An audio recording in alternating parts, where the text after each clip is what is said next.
What's up, brothers and sisters? Peace and blessings, peace and blessings. We're finna talk about how the prophecy have no dates. Now, the prophecy of God have no dates because it was dealing with the last days. What is the last days? No man knew, nor angels, nor the Son.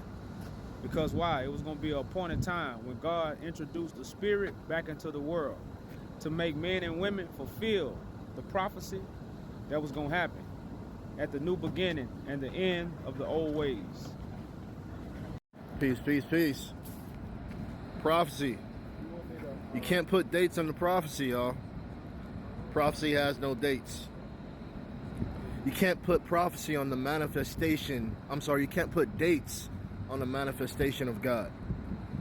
Because the manifestation of God was an appointed time that would resonate in the earth. All right, at an appointed time when Christ would be risen amongst the people. So the whole deception or the whole idea to try to make people think that there's a date attached to the prophecies is to throw people off so when the prophecy actually begins to manifest. So for instance, for example, Christ himself, or the prophecy of Christ being risen amongst the people, they gave you a 2,000-year-old lie, which is the date, saying that Christ came 2,000 years ago, but nobody ever witnessed these things. You know, these things are just said to the people. So you can't put prophecy on it. You can't put a date on a prophecy. It's to be manifested in the time, in the appointed time, so that people can witness. And that's why it's written in scriptures that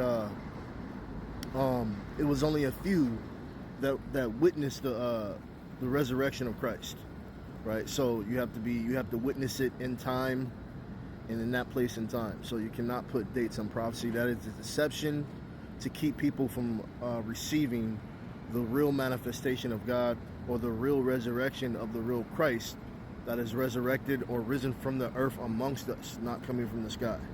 All right, so they made you believe that something is coming or something already came, but you never seen these things. You never heard, you never seen these things. All right, so this is how they deceived you, by putting dates on prophecy, but you can't do it. Now, y'all, we know the devil didn't deceive the whole world. How? Because everybody know, whether we believe it or not, that 2,000-year-old Jesus story that was given to us, that came from the Romans, our oppressors, that's keeping us in this mental bondage that we in, because we think something happened 2,000 years ago. Everything that's in Scripture is a foreshadowing of things to come, which is playing out in our generation. Why the prophecy doesn't have any dates? September, December, January, Tuesday, Thursday. It doesn't say none of these things in the scripture. It doesn't have any dates. Not at all. So how do we get confused? When the book, when we read it, said the end of days. End of days. Did we know? Was we going to tell God what that day was going to be? End of days. Not a date, but a day to come. Witnessing the return of Yajuj, Judah, and the Father. The devil deceived the whole world, and that's why the crafted council changed times and laws against thy chosen ones. And that 2,000-year-old Christ is false.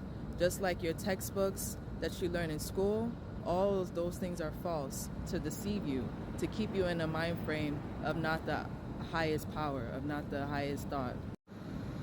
So y'all got it from the finest, y'all. You see why the prophecy have no dates. See, we here, y'all, ATL. Finna politic, get it popping, y'all. We out.